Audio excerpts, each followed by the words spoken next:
Bem-vindos ao episódio número 70 do Ações e Companhia com calor de morrer. Eu sou o Manuel Maurício e comigo estão, como sempre, os grandes Diogo Gonçalves e Gonçalo Garcia. Olá, pessoal. Como é que é? Tudo fixe. Eu estou a morrer, tenho uma ventoinha, espero que não se ouça o barulho, mas a ventoinha está a mandar ar quente para a minha tromba, portanto daqui a bocado se eu estiver aqui a derreter, não liguem. E vocês, que tal? Está impecável aqui, mano. Tá? Aqui também, sabe, há uma cena fixe que inventaram há uns anos, chamada ar-condicionado. E, não é muito bom para o planeta, mas dá um jeitaço nestes dias. E eu ligo muito raramente, mas hoje não, com 40 graus, não tem como. Mas é gás, meu, ou é eletricidade? Por acaso não sei. Deve ser eletricidade. Eletricidade. Depende. Quer dizer, em Portugal, alguma da eletricidade é a gás. Mas esta hora não, esta hora é tudo, deve ser quase tudo energia solar, mas com o calor que está. Qual é a porcentagem, sabes, das várias fontes de energia de Portugal? Epá, eu sei mais ou menos, a maior é a hídrica, e depois é eólica, depois é gás, e depois é a solar. Carbono. E o carvão? Já foi? Nós já não vela? temos, foi a última, foi... Tínhamos descondicionada, mas é... Decommissioned. Decommission, a última foi decommission. Tínhamos o quê? Nem sei. Tínhamos carvão. Tínhamos sinos. E havia outra. E depois há outra ali no Tejo, não sei se é no Tejo, para perto da Abrantes, mas isso se calhar não era carvão, não sei. Bom, malta, e a vossa semana? Eu tenho novidades, vou começar já eu. Eu vou dar uma masterclass no dia 20, daqui a 2 semanas, na quarta-feira, dia 20 de julho. O tema é as melhores ações para vencer a inflação. Não vai ser só sobre a inflação, a masterclass, mas vai focar muito nas ações para bater a inflação e é especialmente dedicada às pessoas que estão agora a começar a investir em ações ou que ainda não começam, ou que ainda não investem, ou que já investem, mas ainda não têm a confiança no que estão a fazer e se as ações para que estão a olhar são boas ações e se as empresas que estão por trás são boas empresas, é especialmente para essas pessoas. Espero que muitos dos nossos ouvintes e espectadores lá estejam, espero que vocês dois também lá estejam, também lá deem um saltinho, apesar de já serem experimentados nisto, espero que lá deem um saltinho. Eu vou deixar aqui em baixo o link para se registarem. Eu não vou conseguir ir, meu. Não? Estou de férias / trabalho. Vais para o Boom, não é? Vou para o Boom e não tenho internet lá, meu. Vai estar num sítio bom, não te preocupes.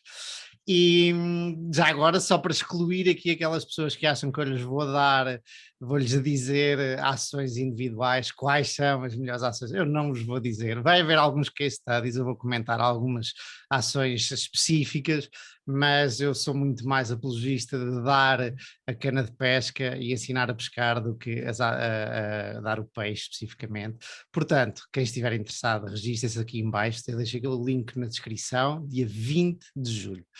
Voltando a vocês, meus amigos, o que é que diz, Gonçalo? E quem não tiver interesse em pescar, pode ir ao mercado. Há lá sempre um peixinho fresquinho. Vocês esta semana têm uma novidade grande, não é? Não é, o Boris Johnson demitiu-se. Aqui em primeira mão. Espera aí, estás a falar a sério? Sim, demitiu-se. Eu não vi nada disso. Isso foi hoje? Foi agora? Foi hoje. Foi por necessidade. O governo todo deles já se tinha demitido nos últimos 2 dias. Ixi, eu estou mesmo a leste. Mas não era dessa que eu estava a falar. Pois não era dessa novidade. Vocês querem por aí um de vocês a fotografia que me mandaram atrás de vocês? Não, enquanto falamos. Contem-nos lá. O que é que vocês andaram a fazer esta semana? Eu tenho. Nós, foi o quê? Foi ontem, não? Foi ontem? Sim, foi ontem.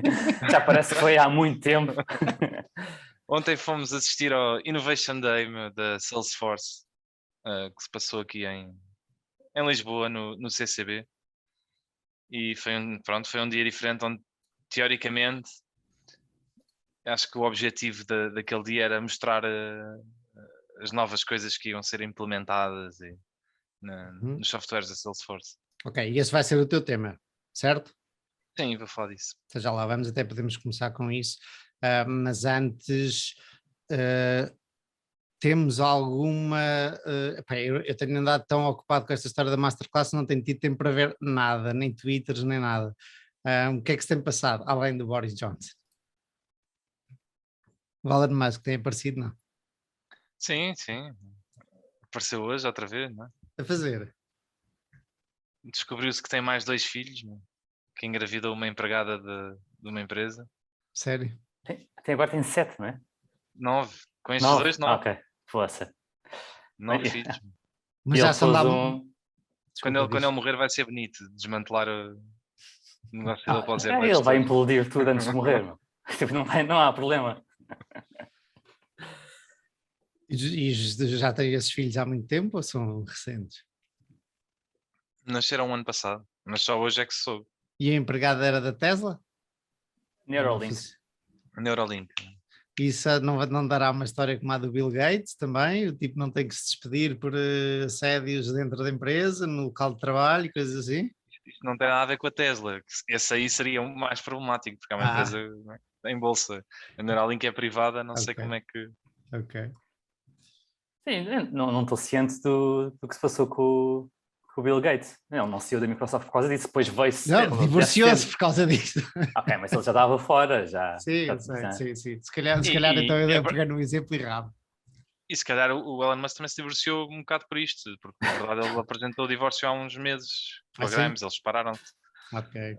Provavelmente é possível que já tenha alguma coisa a ver com isso, só que não se sabia.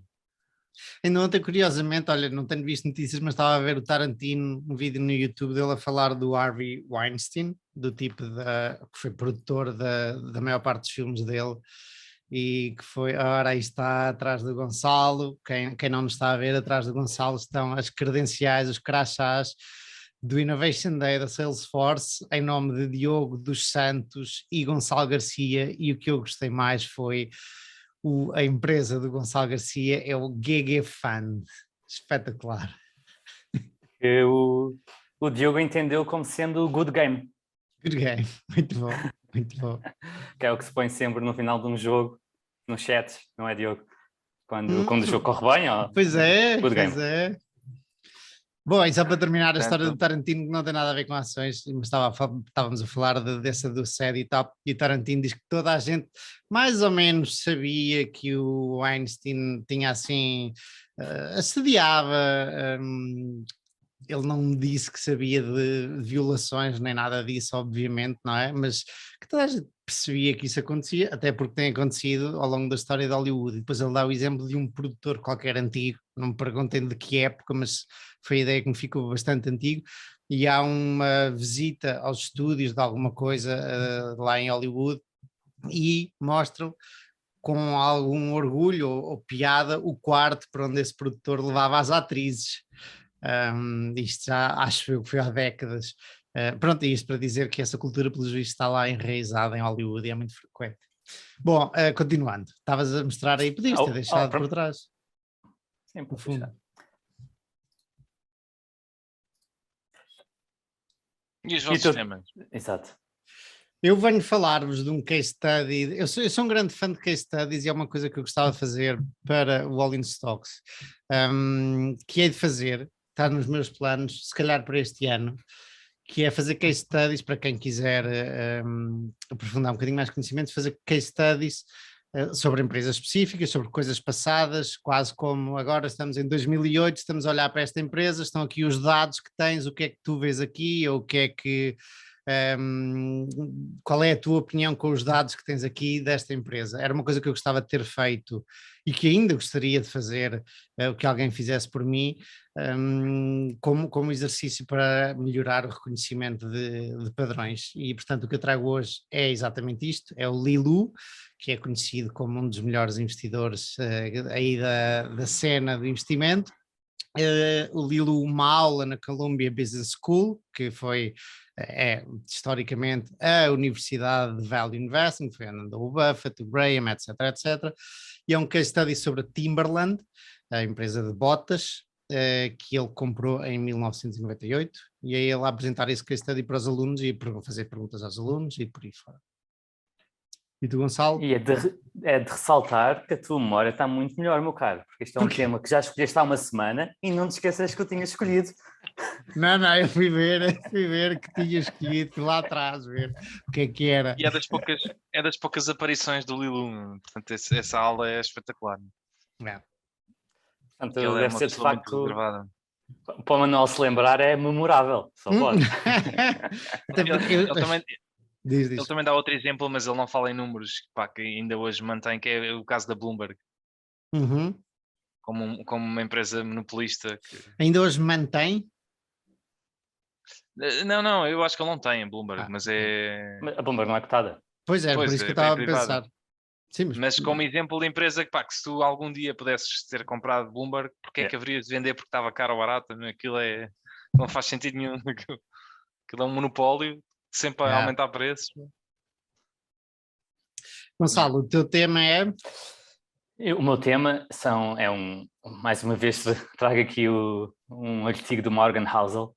Ele de facto escreve muito bem e vai buscar histórias interessantes. Esta história é sobre, o título é Lifestyles, portanto estilos de vida, mas eu acho que é mais sobre o inner scorecard de cada um, ou o outer scorecard, e como nós vemos, como a necessidade de afirmação ou o facto de outros esperarem algo de nós pode afetar muito a forma como seguimos o nosso caminho, neste caso, literalmente. Ok, Ou muito pelo bem. menos como navegamos a vida, neste caso, que ele dá o exemplo de 3 velejadores, posso afirmar que é literalmente como eles navegaram a sua vida. Então, olha, eu proponho que comece o Diogo e tu, porque estiveram os dois no Innovation Day, é a coisa mais, aqui mais da hora, e depois, eventualmente, segues tu, Gonçalo, e eu fico para o fim. Portanto, Bora lá. mas antes disto, vamos O ao... grande disclaimer! Não baseio qualquer decisão de investimento no conteúdo deste vídeo. Não estamos registados como analistas ou consultores de investimento em nenhum país ou entidade oficial. A informação prestada neste vídeo é de caráter geral e informativo e não constitui aconselhamento financeiro. Nenhum dos participantes deste vídeo assume qualquer responsabilidade por erros e omissões, nem por danos financeiros sofridos pelos espectadores ou qualquer outra pessoa. Faça sempre o seu trabalho de análise e consulte profissionais devidamente credenciados pela CMVM. E voltamos, nosso grande disclaimer, diretamente para o tema do Diogo. Vamos a isso, Diogo, conta-nos tudo sobre o Innovation Day da Salesforce. O que é que há a dizer sobre o Innovation Day? Olha, a primeira coisa que foi muito gira e que foi um grande impacto, acho eu, foi a quantidade de pessoas que foram lá. Pá, que eu não estava à espera, nem acho que a própria organização estava à espera, até porque atrasou tudo um bocado, só fazer o check-in, da quantidade de gente que foi, pá, aquilo atrasou imenso. Pá, e foi surpreendente, estavam lá mais de 1000 pessoas à vontade para assistir. Num país como Portugal, num evento destes, foi claramente louvar. E muitos especialmente estrangeiros? porque acho Ou muitos portugueses? Eu muitos diria que portugueses. muito mais portugueses. Alguns estrangeiros, mas muito mais portugueses. E, aliás, o evento foi todo em português. Ou quase todo. Quase todo. Principalmente porque, que eu não sabia, mas mais estranho foi porque acho que a equipa em Portugal só começou em 2019 ou 2018. Ou seja, eles até 2019-18, eles tinham uma pessoa que vinha da Irlanda cá, portuguesa, a tratar das coisas, mas eles não tinham representantes em Portugal, uma equipa em Portugal para ajudar as empresas. Ou seja, se quisesse usar os serviços da Salesforce, tinhas que interagir com pessoas alocadas noutro país. Vamos, Portanto, não te esqueças de onde vais. Desculpa, termina e depois eu faço a pergunta que ia fazer. não, diz. Isso para quê? Porque nós já falámos várias vezes da Salesforce aqui e sabemos o que é Salesforce e o que faz, mas para aquelas pessoas que não conhecem Salesforce, o que é Salesforce? A Salesforce é uma empresa de software e que, na verdade, é considerada como a empresa pioneira no conceito de software as a service. E de começar a vender software com uma subscrição recorrente, anual, e através de usar a cloud para alocar o software e não ser nas próprias infraestruturas dos clientes.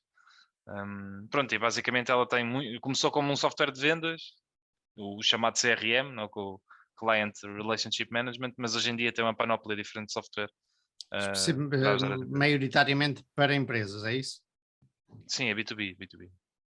O negócio É acho só que empresas. acho que é todo B2B, sim. Mas pode ser pequeno, pode ser uma empresa unipessoal, não é? Vai de todo. Aliás, eles querem mesmo, principalmente em Portugal, eles também falaram muito disso, agarrar as pequenas e médias empresas, porque é 99,9% do tecido empresarial, como eles disseram lá. Sim, eles disseram que é 99,9% do número de empresas. Sim, não do número de pessoas que estão empregadas nessas empresas, provavelmente. Olha, por falar nisso, antes que me esqueça, eu ontem estive a falar com uma pessoa que conhece muito bem o Wix, trabalha com o Wix e conhece a empresa muito bem, porque trabalha há anos com o Wix e já foi a Israel, já foi aos eventos todos da Wix. Eles estavam, mas aqui o novo editor X, que é o editor para os profissionais, ainda aquilo é muito completo e muito complexo. E eles estão a fazer um grande push, e supostamente era o novo motor de crescimento da Wix, aquilo porque se esperava muito para os profissionais, para as agências de marketing e publicidade, e etc, etc. E eles estavam, mas aqui ainda está longe do editor normal base, que ele diz que consegue fazer um site num dia, num instante, com o base. Este mais completo e mais complexo permite fazer uma quantidade de coisas, mas são tantas coisas que tens para parametrizar. Ele diz que eles ainda apesar de estarem a fazer um grande push para vender para as agências e para os profissionais, o editor X, ainda vai demorar um bocadinho porque ainda não estão lá. Isto só para te dizer, porque tu gostas do Wix, Diogo, e já falámos sobre o Wix várias vezes, e lembrei-me agora antes que me esqueça. Bom, podemos continuar na Salesforce. E já nem me lembro onde é que eu ia. Mas pronto, eu explicar o que é que era. Mas pronto, basicamente é isto. É uma empresa que vende software, SaaS, em clouds. É a grande pioneira e provavelmente está nas top 3 de maiores empresas de software do mundo neste momento. Mas em Portugal, lá está, eles só há 3 ou 4 anos é que têm equipas cá em Portugal. Portanto, achei extraordinário a dimensão daquilo. A outra coisa que é de realçar, e que faz claramente, está claramente alinhado com a cultura da empresa a todos os níveis, é o quão vendedores eles são e promotores do negócio. Ali eu e o Gonçalo, da parte da manhã essencialmente, onde assistimos ao CEO europeu e à pessoal toda da gestão, provavelmente as palavras que mais foram utilizadas em palco foi extraordinário, fantástico e incrível. E coisas assim do género. Portanto, eles são grandes vendedores. Aliás, aquilo começou com primeiro tinha todo um ambiente de natureza, e depois começou com uma mini orquestra, eram 4 ou 5 violinistas, com um espetáculo de entrada musical, e só depois é que eles entraram. Portanto, tudo aquilo é tudo um show. E eles vendem muito aquilo, e nesse aspecto... Nesse aspecto está igual à imagem e à cultura que o Mark Benioff passa e que a empresa da Salesforce passa lá fora também.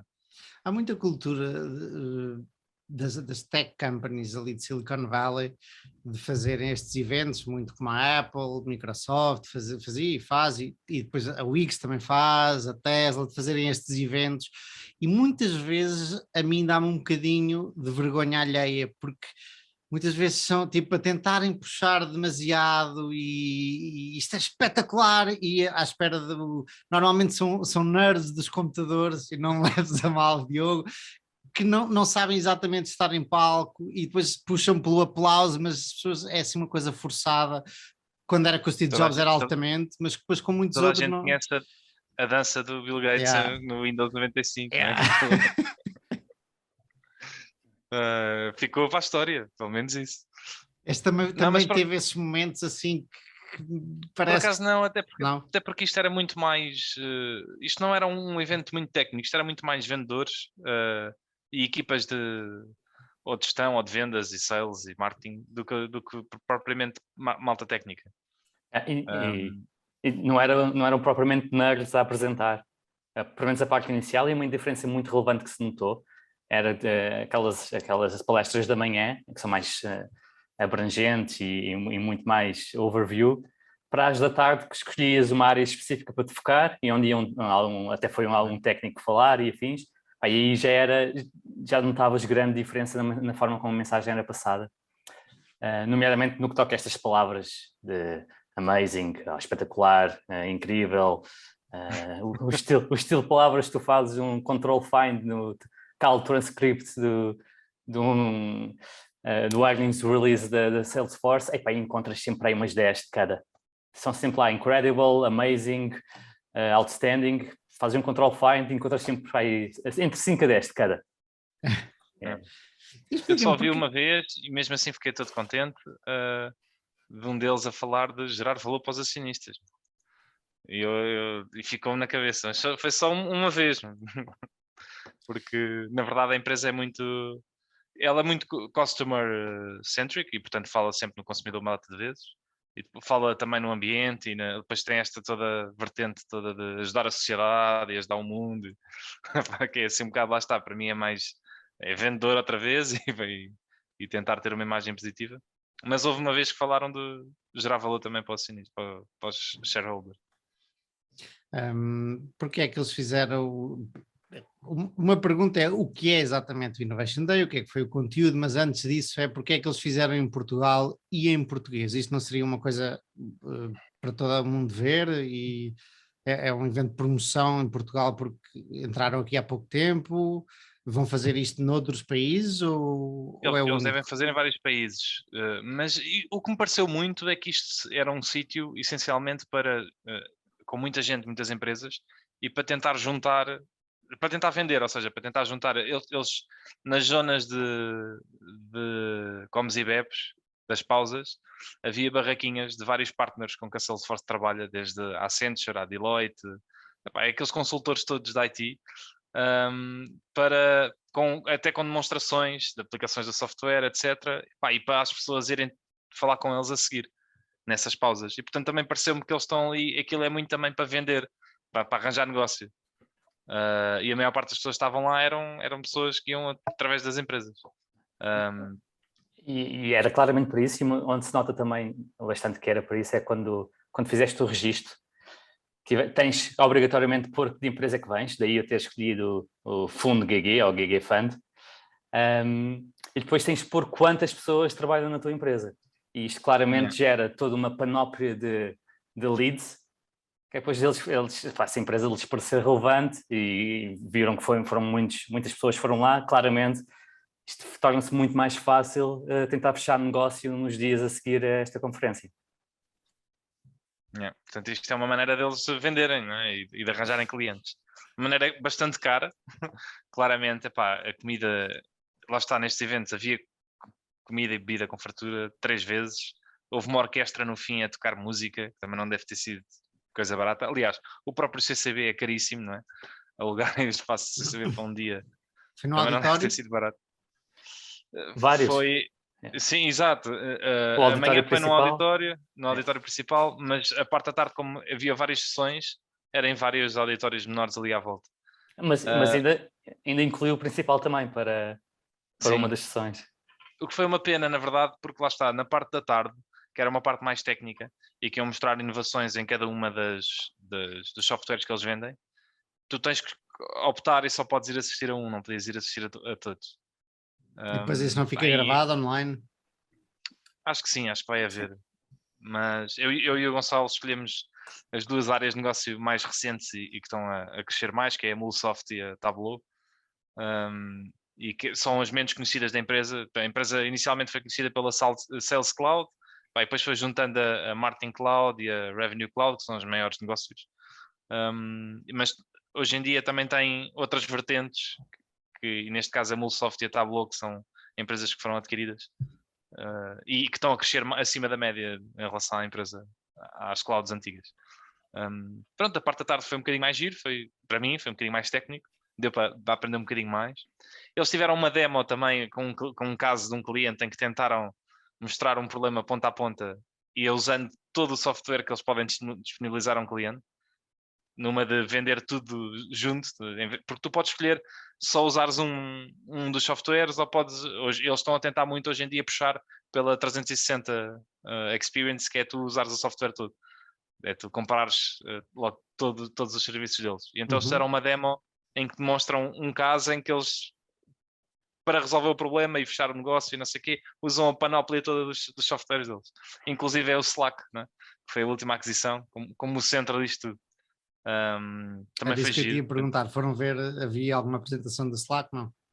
Não, porque o Slack, eles estão a tentar, o Slack está, eles estão a tentar embeber, não a pôr à parte, mas a embeber como o centro destes softwares todos. Ou seja, todos estes softwares vão ter integrações com o Slack e as pessoas a partir do Slack podem reagir com estes softwares. Portanto, vai haver aplicações lá integradas e, portanto, não é uma vertente à parte, mas eles até no desenho fazem a Slack no centro e os softwares todos assim à volta. E pronto, olha, deu para perceber um bocadinho mais da empresa, deu para perceber um bocadinho mais dos softwares e deu para ver, como o Gonçalo disse, onde é que eles gastam tanto dinheiro em sales and marketing, né? E ao mesmo tempo foi um ponto positivo e surpreendente para mim a quantidade de pessoas que foram lá e de empresas que foram ver aquilo. Ou seja, o que indica que há muita procura, há muita gente interessada, há muitas empresas interessadas em querer utilizar Salesforce. A procura é muito forte. Gonçalo, tu que és relativamente novo à Salesforce e tens vindo a estudá-la nas últimas semanas, eu imagino que isto seja, uma vez falámos aqui de ir visitar fábricas e tu comentaste, mas eu não saberia se o que estou a ver na fábrica é uma coisa muito boa, muito má, porque não tenho a experiência e o background. Eu acredito que um evento destes talvez nos leve a ficar uau, não sei como é que foi, mas pelo que o Diogo está a descrever, talvez nos leve a ficar uau, que grande empresa, espetacular, e tem estúdio, e tem comida, e tem orquestra e tal, e não sei o quê.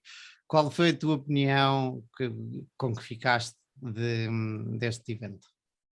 É muito curioso dizeres isso, porque eu frisei várias vezes ao Diogo que realmente tinha essa sensação do uau, mas que não conseguia relativizar. Portanto, era muito importante para mim também ir a um Innovation Day de uma Microsoft, e depois, curiosamente, fomos ver quando é que era, e já tinha sido, foi em janeiro.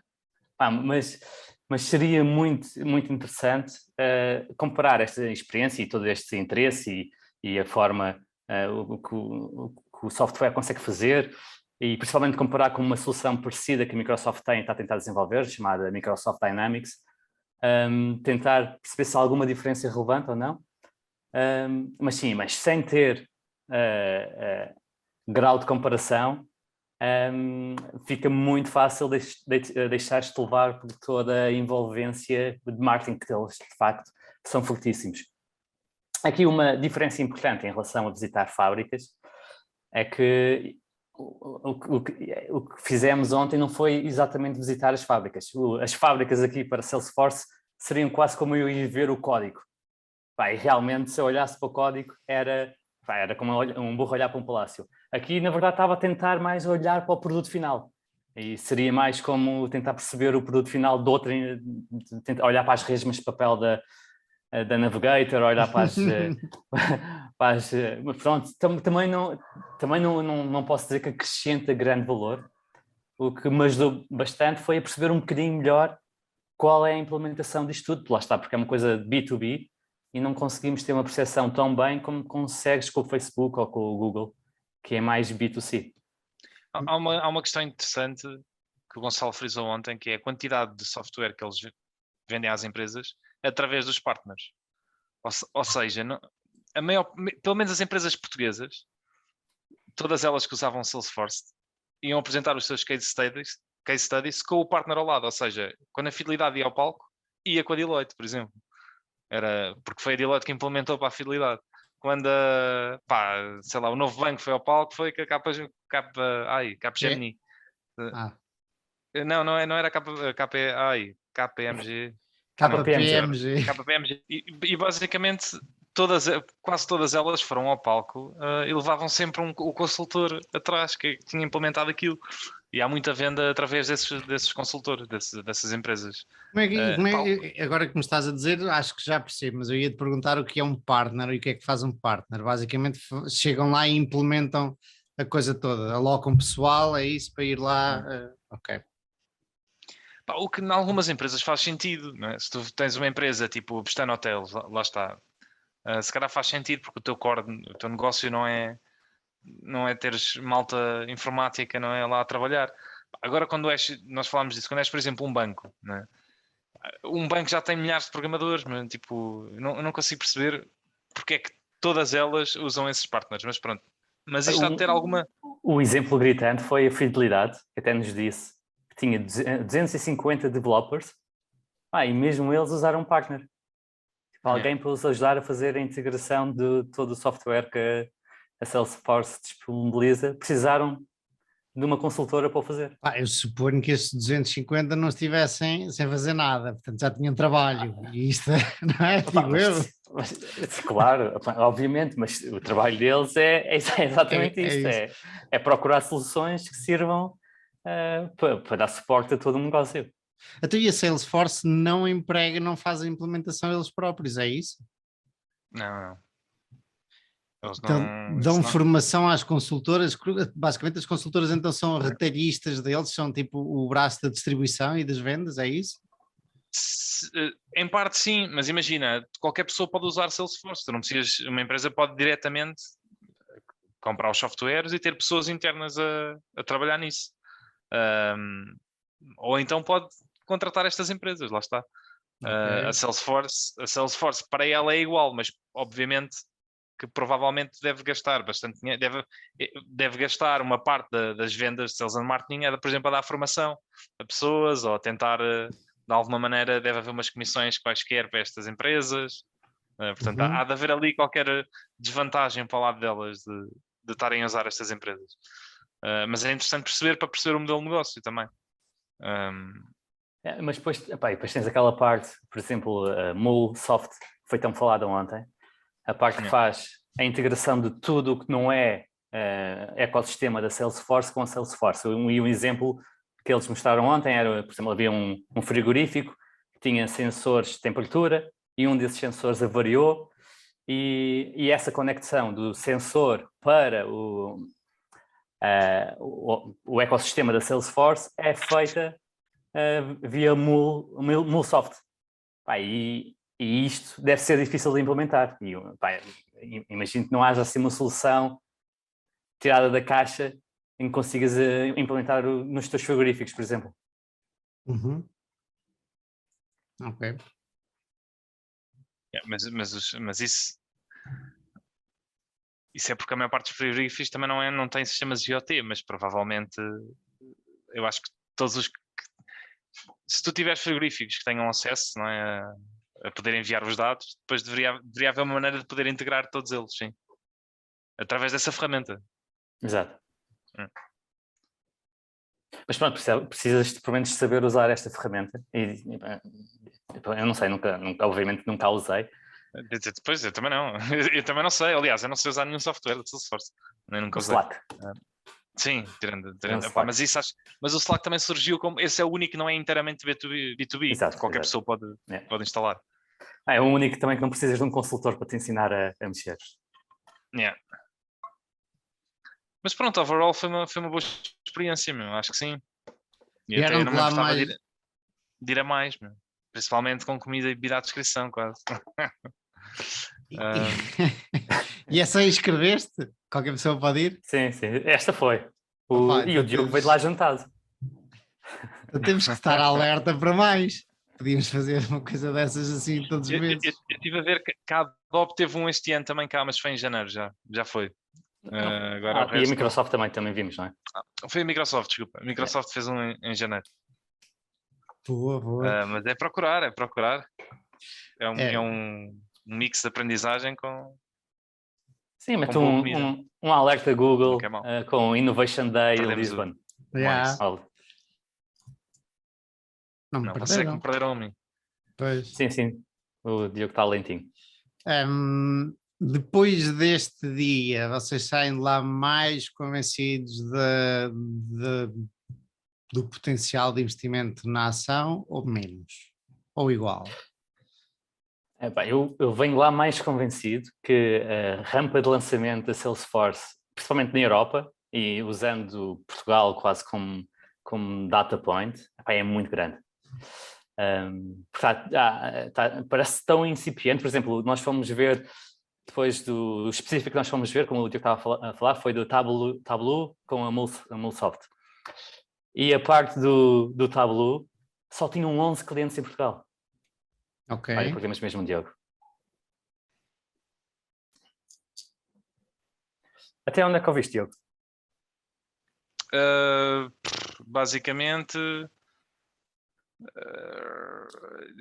não vi. Basicamente, acho que fui eu o último a falar. Yeah. Ok, então, mas estava a dizer que o Manuel depois perguntou, depois podes escutar esta parte se quiseres, Manuel, mas o Manuel perguntou se nós sairíamos mais convencidos ou não com o investment case depois de termos ido ao Investor Day.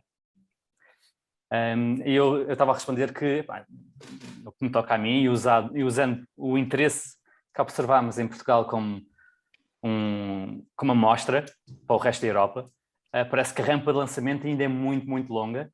E depois, em concreto, como fomos ver a apresentação do Tableau e a MuleSoft, mas o Tableau, por exemplo, só tinham 11 clientes em Portugal. É verdade, exatamente. Não, nesse aspecto, o facto da procura que parece haver pelos serviços é claramente um positivo para o investment case da empresa. E acho que isso para mim foi a maior marca, né? Que ficou. A parte técnica, não deu para perceber um bocadinho mais sobre algumas coisas, mas pronto, era preciso também analisar, lá está, o software da concorrência para perceber. Outro evento que eles têm, que esse talvez fizesse mais sentido irmos, é um evento que se chama How Salesforce Uses Salesforce. Pronto, e basicamente esse exemplo é todo focado como é que eles próprios usam o seu próprio software para ganhar clientes ou resolver problemas e analisar a informação. Isso sim é capaz de ser um bocadinho menos só marketing e mais terra a terra.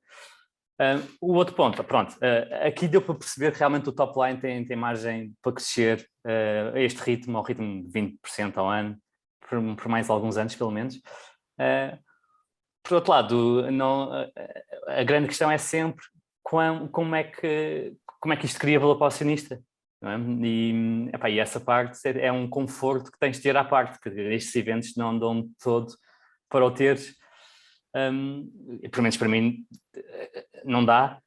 E ainda falámos também ontem, Diogo, sobre a alocação de capital e o facto de eles terem feito compras muito grandes e são dilutivas e também pagam bastante em stock compensation.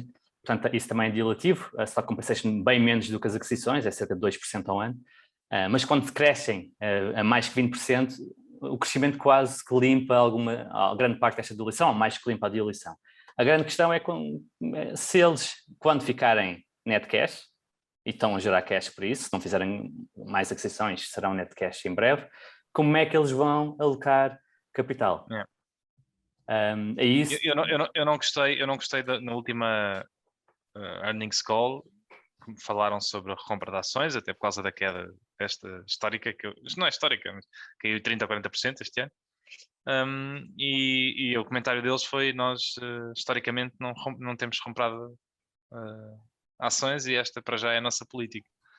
Foi assim um comentário muito curtinho, mas foi um comentário que eu não gostei muito de ver. Assim, não por eu percebo porque é que eles não recompram, mas eu gosto de ver, pareceu muito, a nossa política não recomprar e portanto não o fazemos, e não ter essa agilidade de, se fizer sentido, claro que vamos comprar, nós vamos comprar se fizer sentido, não vamos comprar se não fizer sentido. Essa é a política certa, e não gostei muito da resposta, que foi um bocado mais a fechar ali a porta. Mas é muito curioso que que a Alphabet tenha sido pressionada várias vezes antes de começar a recomprar ações, também desse género, e dava respostas do mesmo género. Nunca recomprámos, não planeamos, e depois de um momento para o outro, e nomeadamente com a pandemia, começou a comprar à séria, e em 2011 então comprou mesmo muitas ações e anunciou vários buybacks. A Salesforce, porque lá ainda está não está nessa parte, e não é sequer net cash, portanto até agora não tem feito sentido recomprar ações. Agora vamos ver se eles o farão quando fizer sentido. Mas sim, é a grande incógnita, a alocação de capital daqui para a frente. Sim, mas era giro eles terem dado uma resposta do género. Epá, neste momento vemos mais oportunidades para aplicar esse dinheiro no crescimento da empresa e achamos que isso faz mais sentido do que estar a recomprar, não é? Porque todo o dinheiro que nós geramos, neste momento, nós conseguimos aplicá-lo e vemos oportunidades para fazer isto andar para a frente. Yeah. Mas sim, claramente continuam a crescer a grandes ritmos. A CFO. Yeah. Foi a CFO. Porque eles continuam a crescer acima de 20% e, portanto, claramente, e mesmo este ano, que foi um ano em que a maior parte, não digo, provavelmente a maior parte das empresas de tech já nos resultados ressentiu-se e eles continuam a crescer como se nada fosse. Tiveram um ligeiro impacto ligado exato, à apreciação do dólar, mas isso é normal porque a maior parte do negócio é fora, mas continuam a crescer, acho que foi 24% no primeiro trimestre. Para uma empresa que fatura 30 bis, crescer a 24% ao ano não há muitas, lá está. E é sinal que eles fazem alguma coisa especial. E pronto, olha. Okay. Quem é que quer vir a seguir? É o grande Gonçalo. Bola para o Gonçalo! Bora lá. Então, o tema é lifestyle e o Morgan Housel começa por falar sobre que o Sunday Times ofereceu 5.000 libras a quem fizesse uma volta ao mundo de barco a solo de forma mais rápida. E basicamente ele depois descreve, isto foi há bastante tempo, obviamente, nunca tinha sido feito, e ele descreve que 3 pessoas acabaram por tentar e só uma chegou de volta, enquanto uma faleceu e a outra decidiu que aquilo não era para ela. E é muito curioso, ele depois acaba por não explorar muito sequer o vencedor, explica só a história das outras duas. E começando pela história da pessoa que faleceu, o tipo desenhou um barco completamente novo, com muitos tweaks.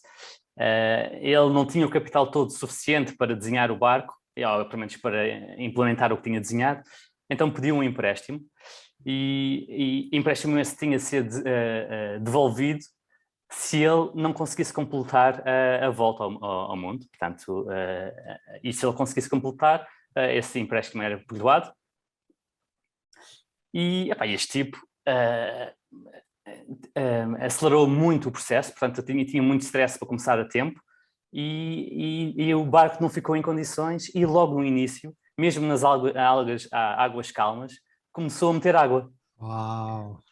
E não é nada que ele não conseguisse resolver com um balde e atirar água cá para fora, naquele momento, mas ainda faltava dar a volta ao mundo, tinha acabado de sair de Inglaterra, e ele achou logo que não ia conseguir fazer, mas desistir não era opção na cabeça dele, porque ia ficar endividado para o resto da vida, ia sofrer uma vergonha imensa de ter voltado assim que saiu.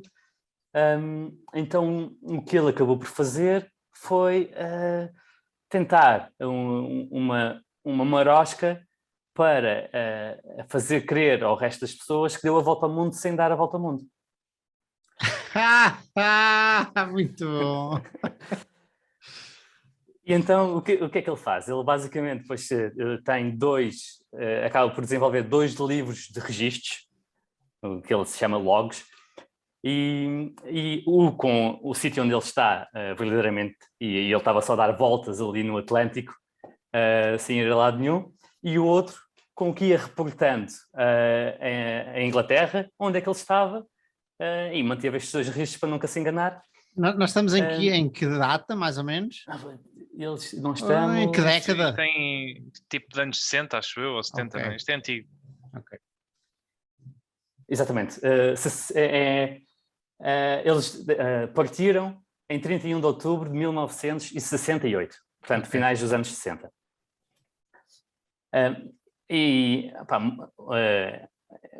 Portanto, o plano dele também tinha de ser cuidado o suficiente para que as pessoas não desconfiassem. Portanto, ele decidiu logo à partida que não ia querer ganhar, porque se fosse ganhar, ia ter muita atenção em cima dele e provavelmente iriam inspecionar os logs, os registros que ele tinha feito, e rapidamente iriam perceber que ele tinha aldrabado tudo, porque bastava, imagina, ele dizia, estava no porto, no porto imagina, dos Açores, no Faial, tinha estado no porto dos Açores neste dia. Ligam para lá, têm registros deste tipo. Pai, não iam encontrar, era logo apanhado.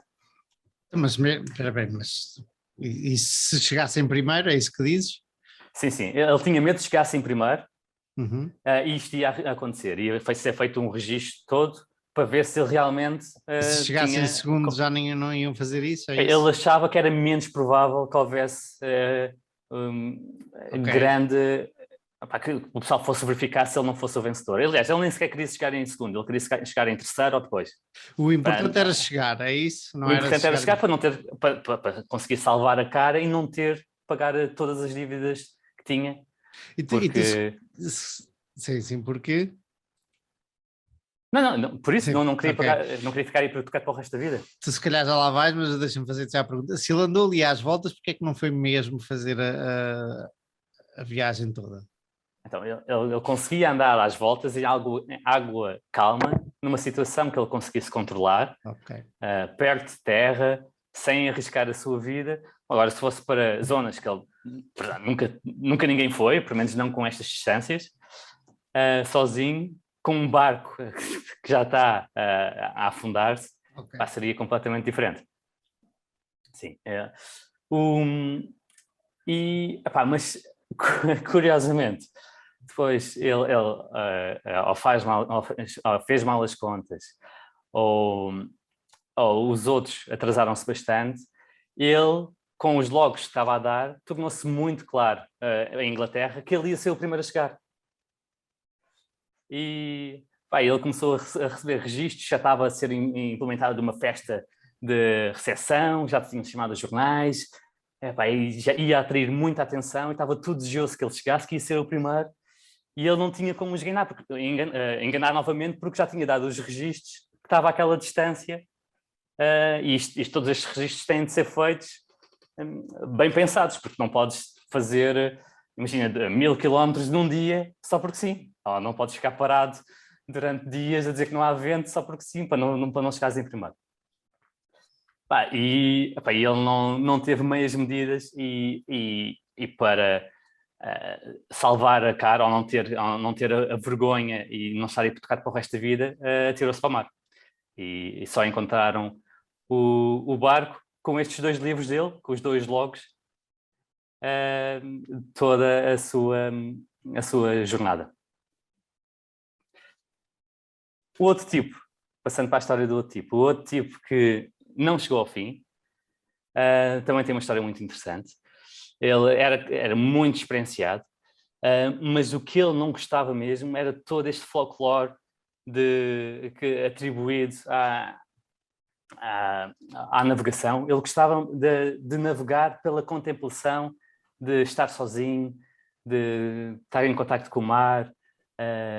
Ele tinha um estado de espírito, sentia-se plenamente confortável em estar 9 meses sozinho, e era mesmo isto que ele gostava, e não gostava toda esta competição e folclore de volta da atividade. E a meio, ele reparou nisso em si, que sentia-se muito mais contente se não tivesse que voltar, ou e ele decidiu não voltar. E ele acabou por fazer uma das distâncias, na altura, a maior distância sem paragens, que alguém já tinha conseguido fazer. E lendo os seus registros depois, ele nem sequer atribuiu importância a isso, porque realmente ele não estava a competir. E nisso não era importante para ele. O que os outros iam pensar, o facto de ter quebrado um novo recorde, não era importante para ele. Portanto, este tipo seguiu a vida dele, feliz e contente, sem sequer ligar minimamente ao que os outros pensavam. E claro que o Morgan usa estes dois casos extremos, não é, para fazer um ponto crucial, na minha opinião, e é algo que eu também luto internamente. Eu claramente acho que não estou nem num extremo nem no outro, estou algo no meio, talvez mais apontar para o tipo que só quer navegar e não quer saber dos outros, acho eu, mas não tenho a certeza. Eu claramente ainda ligo muito ao que principalmente as pessoas mais próximas de mim pensam, mas também de alguma forma gosto de ter algum reconhecimento da sociedade como um todo. Mas nestes exemplos, como grande parte das coisas, nós olhamos para zonas extremadas, conseguimos perceber que há coisas que não nos fazem bem. E ele serve-se deste exemplo, principalmente aquele exemplo que correu muito mal. Ele sentiu necessidade de acabar com a sua vida para não passar a vergonha de voltar. E na opinião do Morgan, isto é magnificado, toda esta pressão da sociedade é magnificada pelas redes sociais e também como nós atribuímos o sucesso, não é? E o sucesso no mundo é muito visto em termos profissionais, e em termos de riqueza e em termos de onde vives e dos meios em que estás. E pronto, o truque de ter uma vida feliz é encontrar aqui, acho, um balanço entre estes dois tipos. Não sei se vocês concordam comigo e onde é que vocês se veem ou revêem nestes dois espectros. É tipo o outro que não queria saber se batia ao mercado, só queria andar a velejar com a mulher, ou passear pela Europa, ou velejar pela Europa. Não leste o artigo, não leste este artigo em especial? Não li. Mas é exatamente assim que o Morgan termina. E contar esta história lembrou-se deste tipo, lembrou-se do tipo que estavas a referir, que só queria... Esse tipo vem de onde? Esse que só queria passear pela Europa com a mulher, ou velejar pela Europa com a mulher? Era um financial... não se sabe quem que era, mas basicamente era um financial advisor que tinha um cliente que não queria saber que o financial advisor estivesse sempre a dizer: olha, este mês batemos o mercado, este ano batemos o mercado. E o cliente só: ok, tudo bem, olha. Mas tu uma vez tinhas trazido isso aqui, tinha sido através do Morgan também? Ele tinha escrito sobre isso? Sim. Okay. Tinha sido através do Morgan. Okay. Diogo! Diz-me. Eu li o artigo, está giro. Ele também refere uma coisa no fim, duas aliás, mas uma delas é que nem um nem outro, no fim das viagens, eles estavam no seu estado mais são mentalmente, né? Porque, e é normal, e isso vê-se através dos diários que eles escreveram, porque estares 9 meses sozinho a velejar no meio do mar, começas a entrar um bocado em delírio. E ele já não estava muito bem, e mesmo o outro que depois atracou numa ilha qualquer, ele nunca mais voltou para casa. Ele basicamente, ele tinha mulher, mas basicamente ele decidiu continuar a viajar e até na altura tipo atracou, agora não sei onde, mas tipo no Sri Lanka ou uma cena assim de género, e ficou lá para o resto da vida. E depois também tem a ver com isto, que ele diz que na verdade também houve ali qualquer coisa na mente dos dois derivado das viagens, e ele conta isto nos livros, das grandes conversas que tinha com os pássaros, e havia assim uma vertente um bocado mais insana. Mas pronto, mas claramente adotaram posturas e caminhos completamente diferentes. E está giro, gostei muito do artigo. Mas em relação ao espectro, onde é que tu te vês neste espectro dentro? Eu ligo muito pouco ao que os outros pensam. Mas isso é mesmo natural. Claramente também tem influência tipo, naquilo que eu passei na vida. E pelas minhas experiências. Mas eu ligo mesmo muito pouco ao que os outros pensam. Até demais. Eu acho que devia lidar às vezes mais um bocadinho. Eu até estou ao contrário. Isso é curioso. Porquê? Não por mim, porque lá está, porque nós primeiro vivemos em sociedade e depois os outros também são, pelo menos as pessoas de quem gostamos são importantes. E convém nós tentarmos. Eu acho que ligar de menos acaba por poder prejudicar algumas relações próximas. Mas isto nas relações próximas. Em relação a pessoas que não fazem parte do meu núcleo, tenho mesmo uma grande tolerância a que eles pensem o que quiserem pensar. Ok, não, mas essa é uma diferença que para mim é muito relevante. Não é? Para mim é muito importante o que é que o núcleo, como é que o meu interage e o que é que o meu núcleo, como é que o meu núcleo próximo me vê. Mas coisas como status social e aparências demais já é muito menos importante. É isso, em termos de status, eu tenho zero, e eu sei que é uma força muito grande social, mas eu tenho zero interesse em status. Não me interessa nada ter roupa de marca, ou que os outros pensem que eu estou bem ou mal. Até podem pensar todos que eu estou mal, por um lado até é bom, da maneira que não...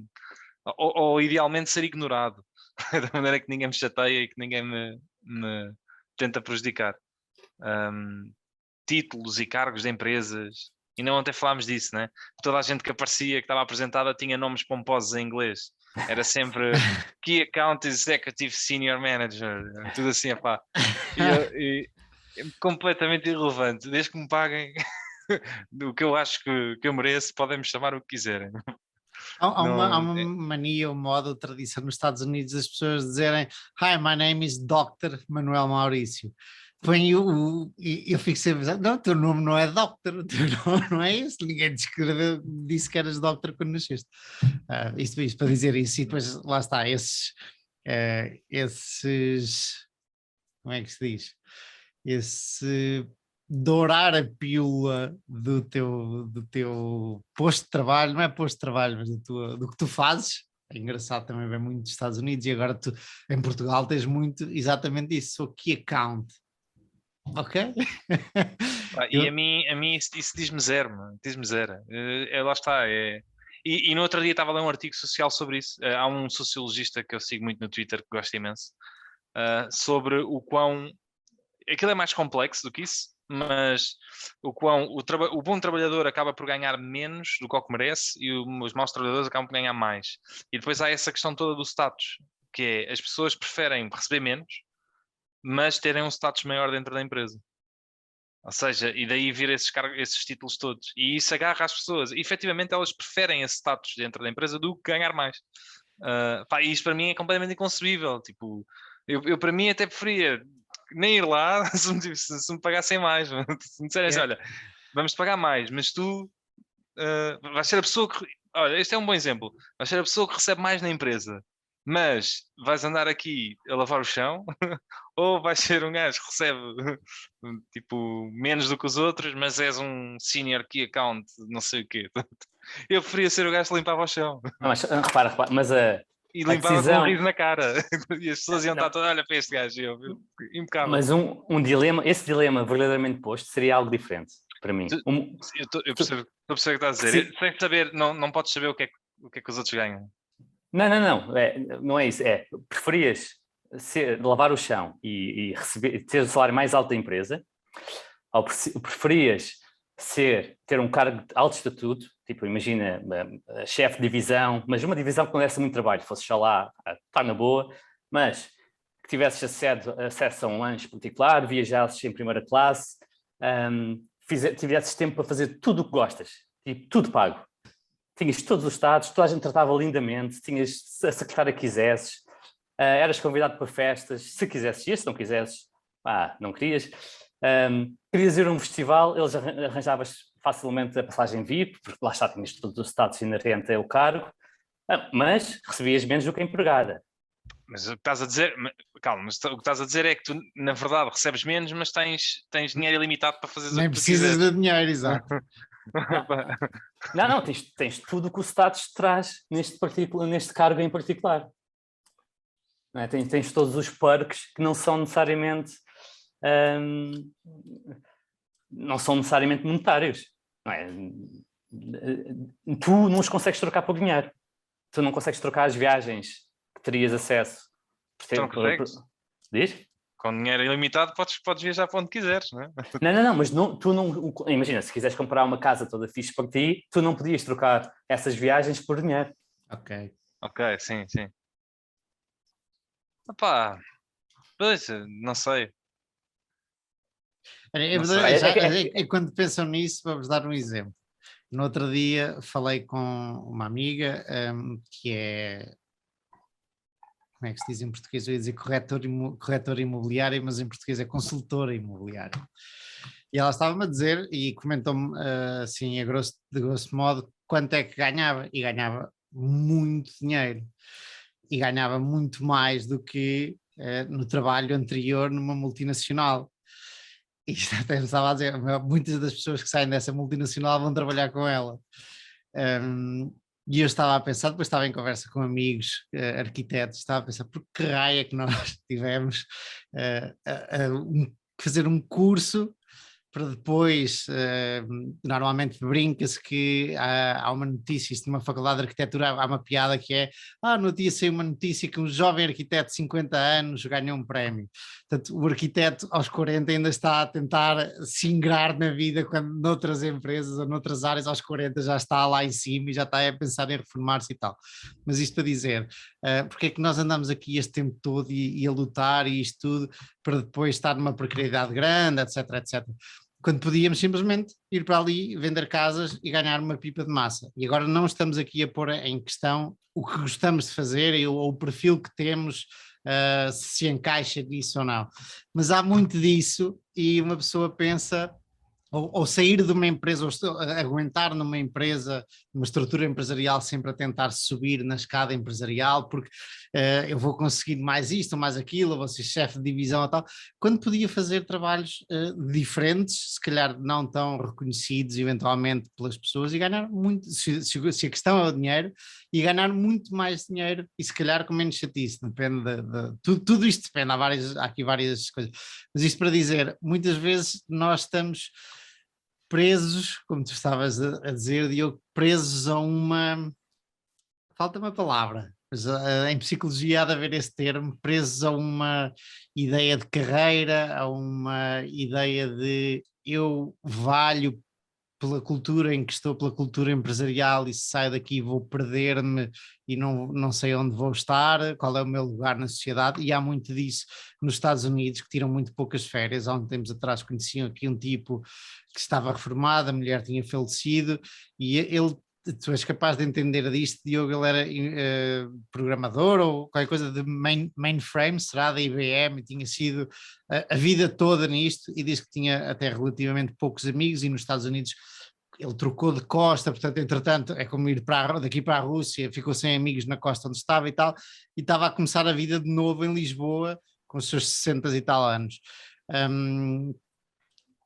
E isto para dizer o quê? Voltei a perder-me, mas lá está, o tipo, porque agarrou-se demasiado àquilo e ele sem ter aquilo não sabia muito bem quem era, sem ter aquele emprego, os amigos eram todos do trabalho e do emprego, e o emprego confundia-se com a identidade dele como pessoa.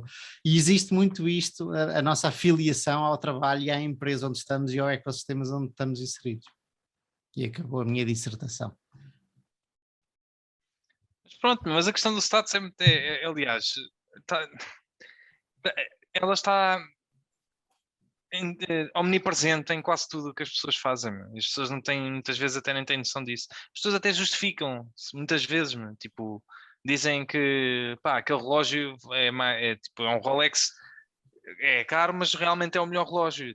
Tipo, mas as coisas não valem porque pela qualidade, não é? Se a qualidade há poucos os produtos em que a qualidade tem realmente influência no preço, e não é uma questão de status. E é como a história olha, aquela história que o Warren diz no vinho, não é? Que é 90% no dizer e 10% no saber. Tipo, e isso funciona assim em todo lado. Há pouco tempo ouvi um podcast de um indiano que estava a falar sobre o quão se pode ver o quão a sociedade valoriza o status social pelas margens brutas das empresas. Isto obviamente que não é uma lei física, mas ele dizia coisas super interessantes. Por exemplo, na Índia ele foi estudar empresas que vendem tipo produtos tipo para a sala e empresas que vendem produtos ao quarto, tipo e casas de banho ou coisas do género. E que pá, e agora não faço ideia que produtos é que ele diz, é que ele mencionou, mas efetivamente o que ele está a dizer é que pá, as empresas que vendiam as coisas para a sala tinham margens brutas muito mais altas. Porquê? Porque na Índia ninguém te vai ver o teu quarto, mas toda a gente abre as salas das casas para toda a gente. Então tu queres mostrar aos outros que estás bem e, portanto, não te importas de gastar muito mais dinheiro na tua sala do que gastas no quarto. E essa história de andar a ver as margens brutas dos produtos com a questão de status social é super interessante. Porque efetivamente as pessoas muitas vezes acham. Eu acho que há muita gente que não percebe porque é que as pessoas compram os produtos. E muitas vezes é por uma questão de status. E esse status nem é, às vezes, é inconsciente, muitas vezes, não é? Mas ele está lá presente, mesmo nas pequenas coisas. E acho extraordinário, acho que é uma força muito, muito grande socialmente. Nós somos um ser social, somos um ser que relativizamos e é tudo muito. Tem tudo a ver com as nossas experiências e com o nosso meio próximo. E se nós conseguirmos quebrar em certo modo esse ciclo, é um grande poder. E curiosamente, nota-se, eu pelo menos notei uma grande amplitude neste valor que a sociedade, a própria sociedade dá aos Estados. Eu tendo vivido e trabalhado em Portugal e depois vivido e trabalhado na Alemanha, consegui perceber que os alemães, geralmente falando, atribuem muito menos valor ao status social, com exceção de um utensílio, e um utensílio apenas. Qual é? O carro. O carro. É. Eles são muito... O que é muito curioso. O carro. Pá, tudo o resto, geralmente falando, eles não ligam a como te vestes, como estás, em que escola é que tens os miúdos, em que bairro é que vives, mas o carro é muito importante. Mas em Portugal também, o carro é um grande exemplo de status. Então, que eu acho completamente absurdo. Pá, eu venho de Coimbra para mim deste ano. Eu venho de Coimbra e Coimbra há muito a história dos Estados. E, se não tens, e quem estiver a ouvir de Coimbra se calhar vai-me criticar, mas se não tens um BMW não és ninguém. Não é completamente assim, e agora as coisas mudam, as gerações mais novas já não são assim, mas sempre foi esta história, ou eras doutor, ou eras professor na universidade, ou eras médico, ou assim, e essas eram as profissões que toda a gente almejava, e entretanto as coisas foram mudando, e ainda bem, ainda bem. E é uma parvoíce porque é o teu maior gasto, normalmente, excetuando casa, não é? Pode-se ver como um ativo. O carro é a tua maior liability, ou é a maior liability da maior parte das pessoas. E depois é interessante porque há um conceito psicológico super giro que é, pá, se tu custa-te mais uma coisa que custa 10 euros, às vezes pagares 12, não é? Yeah. Do que uma coisa que custa 10 mil, pagares 11 mil. Tá a ver? Que é que são só mais euros? Já vou gastar 10 mil, portanto. E uma pessoa às vezes é muito frugal e tá ali. É relatividade, mais uma vez. E nós aplicamos isso a tudo. E tu és muito frugal, por exemplo, sempre que vais comer fora e preferes gastar 15 euros em vez de 20. Estás ali a poupar 5 euros em todos os almoços. No final do ano poupaste 500 euros. Depois vais comprar um carro e não te importas de gastar mais 3 ou 4 mil euros. E um carro tem mais não sei quantos milhares de euros de manutenção ao ano, etc. E isso é algo que eu acho que toda a gente devia ter presente e para ter muito cuidado com os grandes gastos, porque lá está, porque não vale a pena ser muito contido em tudo o resto quando depois faz toda a diferença. Se compras um carro ligeiro, um bocado mais caro, com mais manutenção, etc., todas as tuas poupanças extras já foram. Se a tua maior despesa, se tu conseguires evitá-la ou teres o mínimo possível ou conseguires fazer a coisa de outra maneira, estás numa vantagem competitiva em relação à maior parte das pessoas. Há uma expressão inglesa que é penny wise, dollar foolish, que é exatamente isso que tu acabaste de dizer. A pessoa que é muito agarrada ao dinheiro em coisas pequeninas, mas depois em coisas grandes não pensa dessa maneira. E vê-se alguma coisa, algo disso no mercado das ações, não é? Eu não desconheço uma outra pessoa que gasta imenso do seu tempo para tentar descobrir qual é o melhor micro-ondas em termos de preço-qualidade, mas depois não aplicam a mesma dedicação a escolher um investimento. Mas depois metem 10 mil euros assim no novo banco, não é? Assim, No BES. E voltando aqui ao Inter-Scorecard, Author Scorecard, eu acho que há profissões em que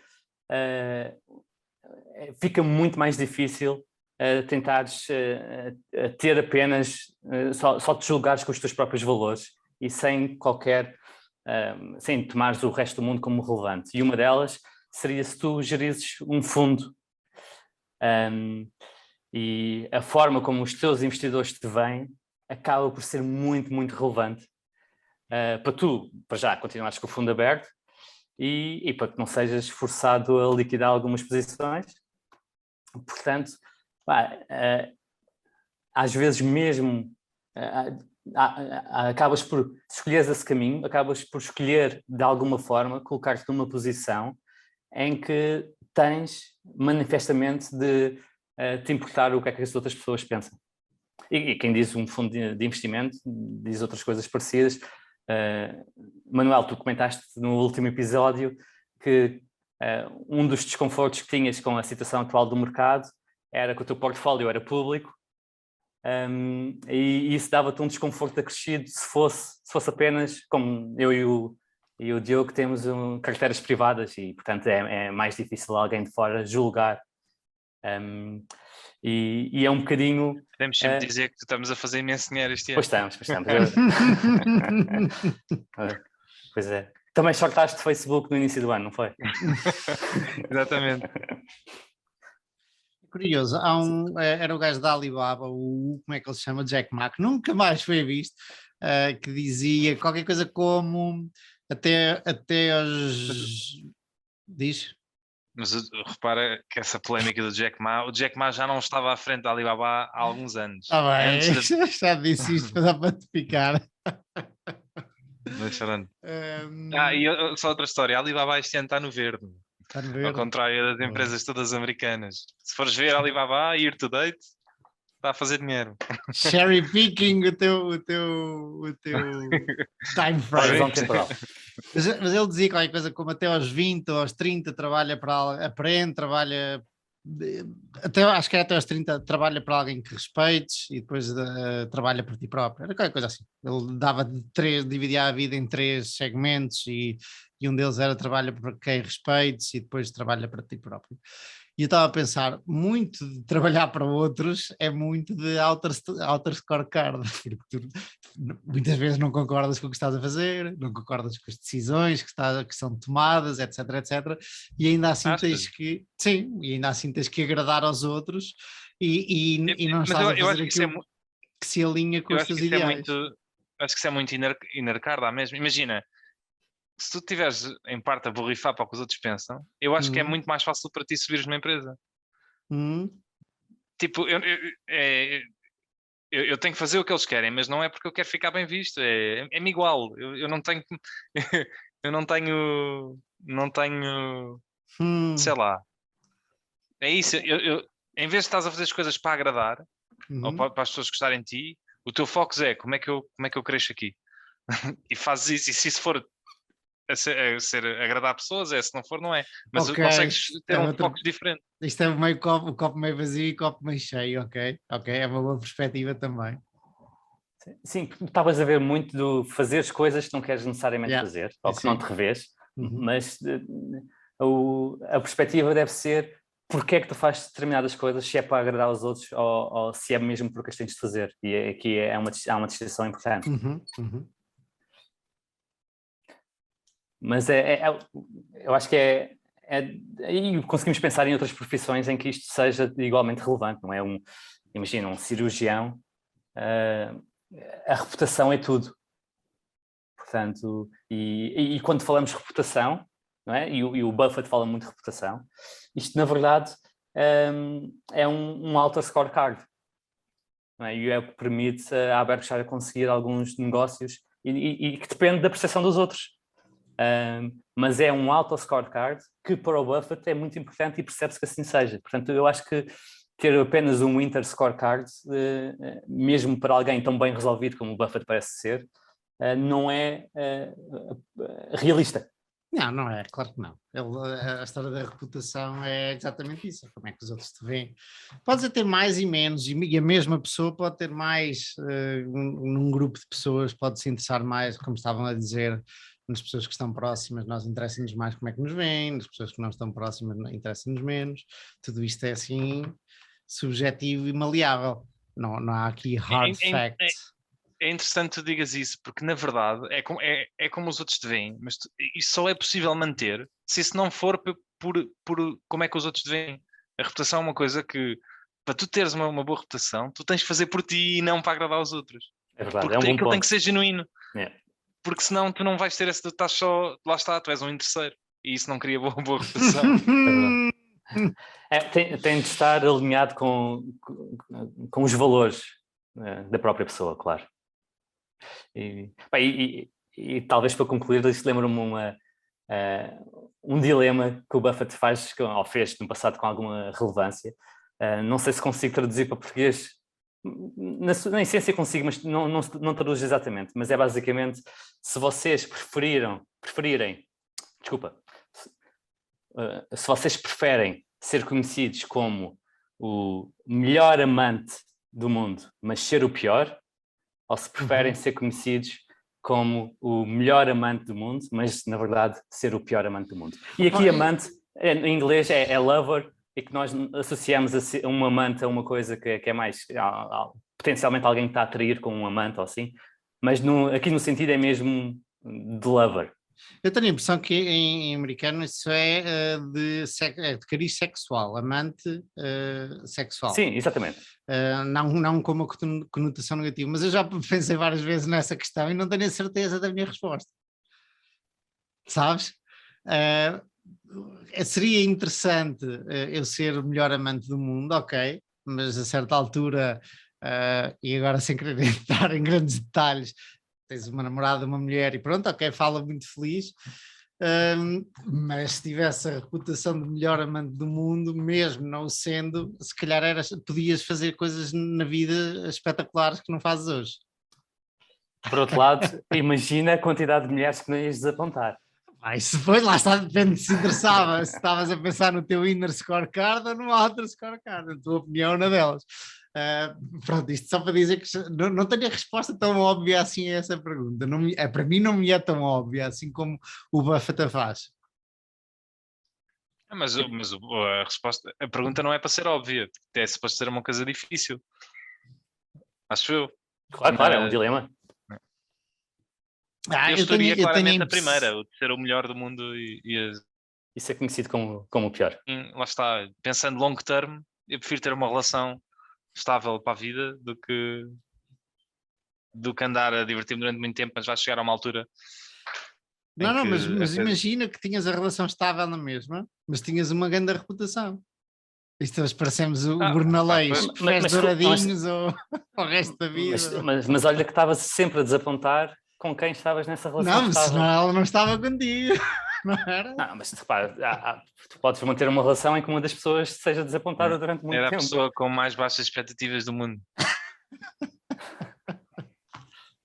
Mas sim, é um dilema. Eu neste ponto estou com o Diogo. Acho que preferia ser um ótimo amante e até não era muito relevante para a relação que fosse conhecido como o pior amante do mundo. Portanto, era tranquilo. Chegaste ao fim do teu tema, queres fazer considerações finais? Não, podemos passar ao teu. Vamos agora a um case study. Mas o case study, para quem não sabe, eu vou pôr aqui também em baixo, deixa um bocado tirar uma notinha para pôr vídeo. O vídeo do Lilu é uma aula de 1 hora e tal, mas felizmente houve um tipo de um blog de investimento que eu agora não sei, que é uma sigla, que cortou esta aula de 1 hora e tal pelos case studies. Portanto, este case study da Timberland, ele dividiu em 4 videozinhos, de 5 ou 6 ou 7 minutos cada vídeo, e é porreiro porque não temos que estar 1 hora e tal à procura do case study específico, ou do que é que fala o Lilu, e eu vou pôr aqui em baixo a história do case study. Na verdade, eu vou ser muito sincero, antes de começar, exatamente como o Diogo estava ali a dizer, vou baixar aqui as expectativas.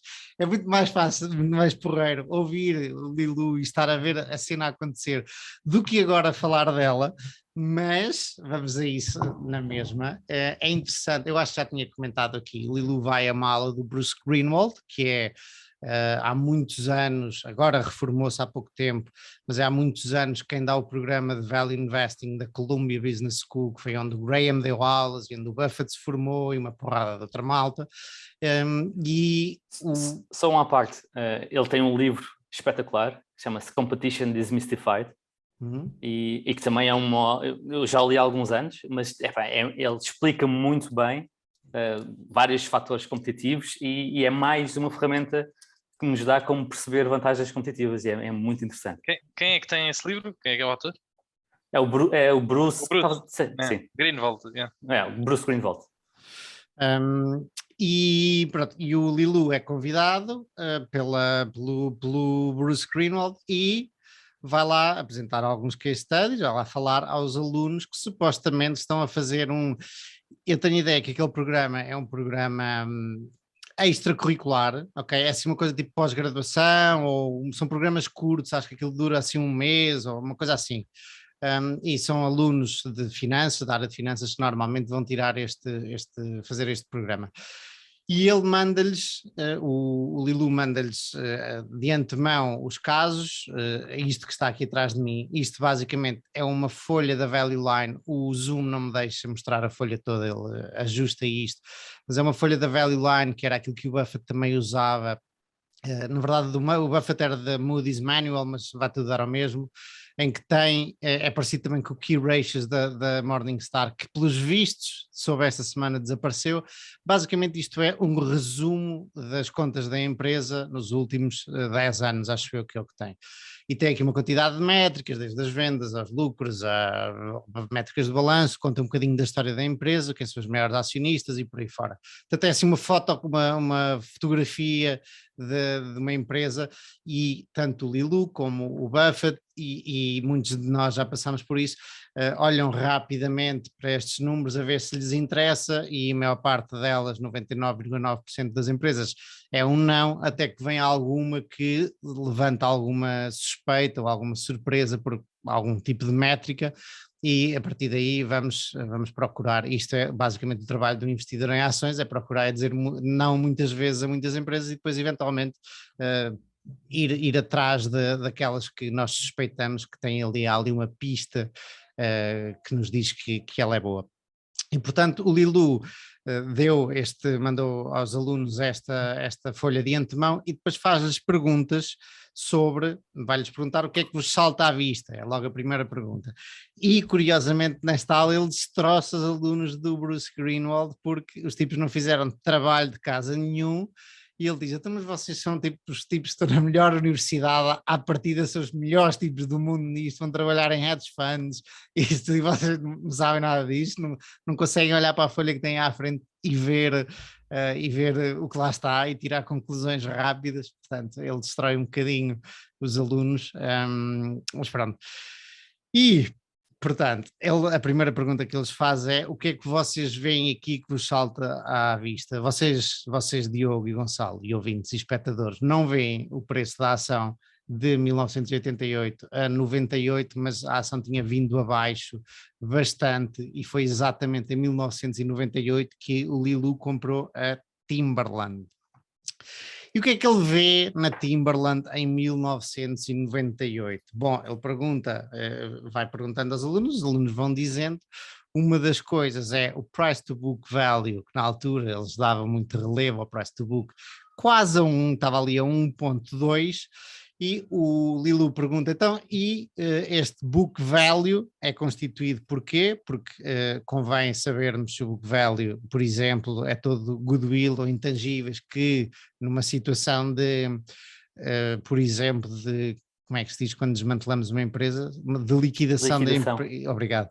De liquidação de uma empresa não serve de nada, mas se os ativos que estão lá dentro do balanço forem ativos concretos e com um valor e eventualmente facilmente líquidos, convertíveis em dinheiro, dão-nos uma certa proteção. Por exemplo, uma empresa que tenha um prédio que vale 1 milhão, se nós pagarmos 900 ou se pagarmos 1 milhão e 200, temos ali uma proteção, podemos vender aquele ativo, ao passo que se for uma marca, se calhar talvez não venda tão bem. Depende das marcas, obviamente, e depende dos prédios. Mas pronto, a preocupação do Lilu era, e como é, foi o que ele perguntou aos alunos, e como era constituído esse book value. Ele chega à conclusão que a maior parte eram 300 milhões, 200 eram em ativos tangíveis líquidos, portanto inventário e botas, basicamente é o que a Timberland faz, calçado e também dinheiro, 100 milhões eram em cash e os outros 100 milhões eram em edifícios imobiliário. Portanto, eram ativos relativos, o que ele chama pretty clean, é um book value pretty clean, portanto eram ativos bastante sólidos, portanto o price to book para ele dava-lhes a 1.2, dava-lhes uma margem de segurança, dava-lhe uma proteção. Depois a próxima coisa que ele viu foi o retorno sobre o capital, no retorno sobre o capital elevado, e ele, curioso, que ele olha para os unleveraged profits e unleveraged capital, e quem nos está a ouvir deve estar a pensar o que é que este cara está aqui a dizer, e basicamente o que ele faz é muito como como é que se chama o tipo da fórmula do mercado, que está-me a falhar, que também é Greenblatt, o Joel Greenblatt. Ele olha para o lucro operacional e não para o lucro líquido, e olha para o capital investido no negócio antes de dívida, antes de maningâncias financeiras. Portanto, o que ele está a tentar encontrar com esta forma de retorno sobre capital palavra que tu usaste, maningâncias. E lembrei-me logo do grande John Malone.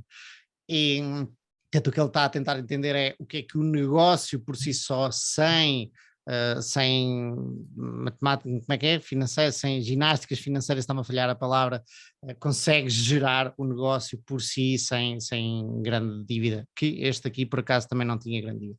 Ele chega à conclusão que o negócio dava 50% de retorno sobre o capital investido. A minha conta, porque as contas dele são um bocadinho diferentes das minhas, dá 37%, seja 50%, seja 37%, era um ótimo retorno sobre o capital investido. E depois ele pergunta à plateia, aos alunos, ele vai perguntando isto aos alunos, os alunos vão falhando, ele vai ter, aquilo parece a primária, ele vai dizer, ok, então agora olhem para ali, agora tirem-lhe o dinheiro, o cash, agora quanto é que tem, portanto ele vai ali levando os alunos pela mão, dá assim um bocadinho de vergonha alheia.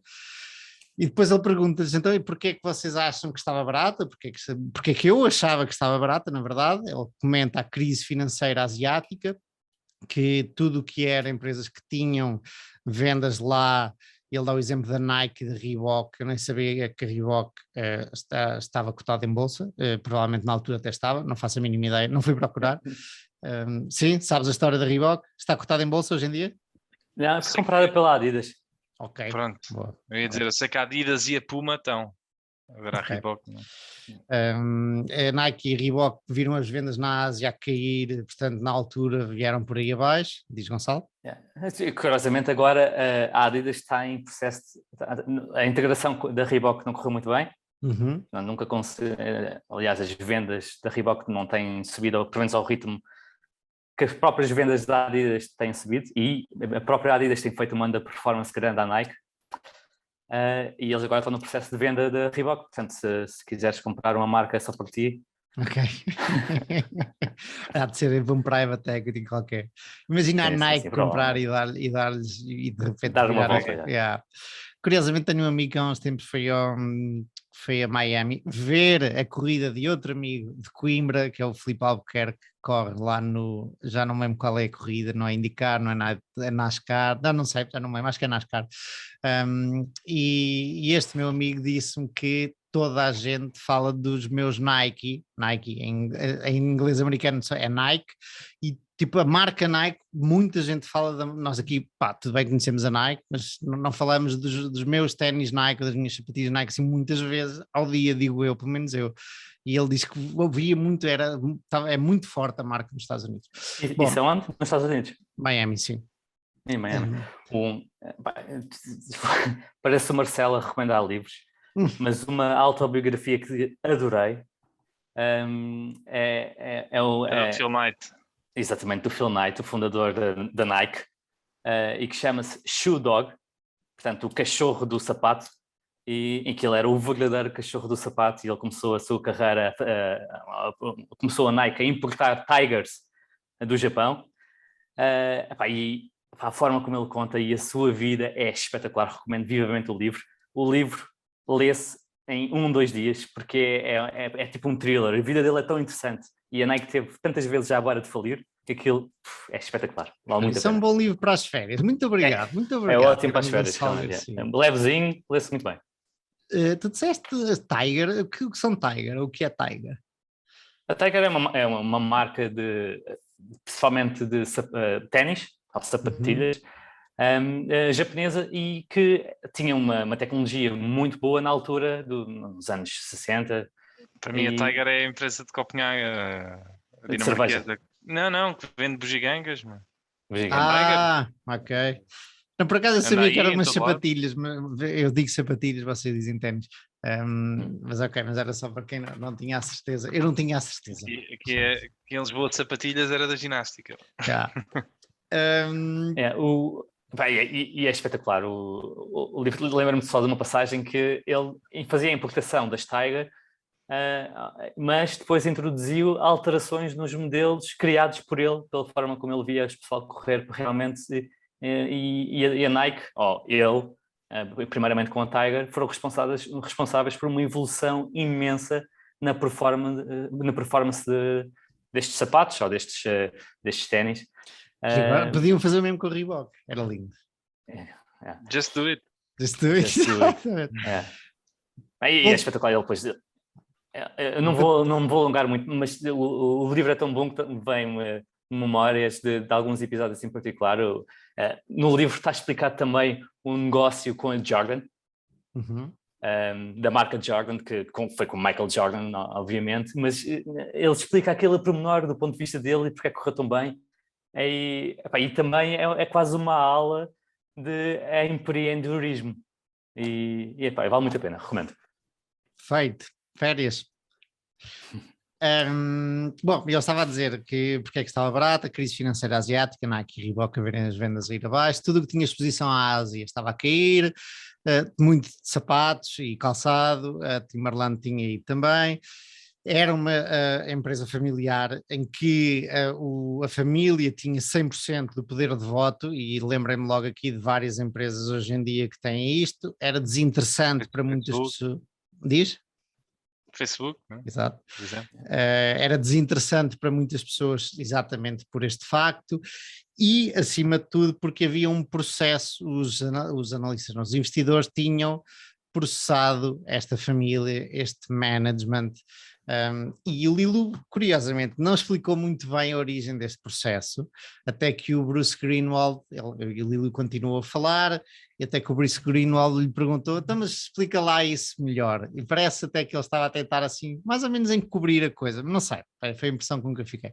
Basicamente eles nos anos anteriores, e as margens até se ressentiram nos anos anteriores, de 1998 a 1998, parece que isto já tinha passado, os efeitos deste processo, mas a empresa alegava que os seus sapatos, o seu calçado era à prova d'água, e houve uns que não eram à prova d'água, e houve ali, assim, pelos vistos, uma má comunicação, marketing mal feito, e levou a coisa a correr mal, e eles, por acaso, as margens não baixaram, que é interessante pelo que se vê no documento aqui atrás de mim, depois eu posso, se quiserem, se tiverem interesse, posso-vos mandar, ou veem no link do YouTube.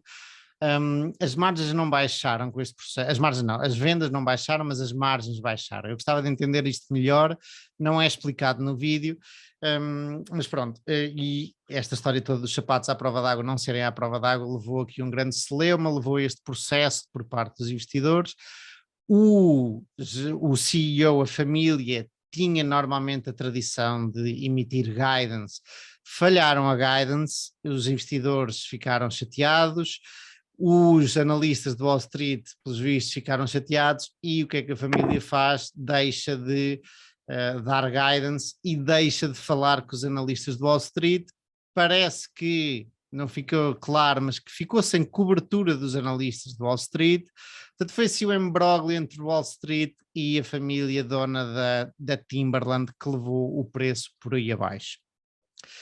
E o nosso amigo Lilu olhou para isto, gostou do que viu que a ação estava a um pair de 5, nas minhas contas era um pair de 6, mas tomatos, vai dar ao mesmo tudo, pair de 5 ou de 6, com um ROI, com uma rentabilidade sobre capital de 37 pelas minhas contas, 50 pelas contas dele, é um absurdo. E ele obviamente ficou interessado e foi procurar.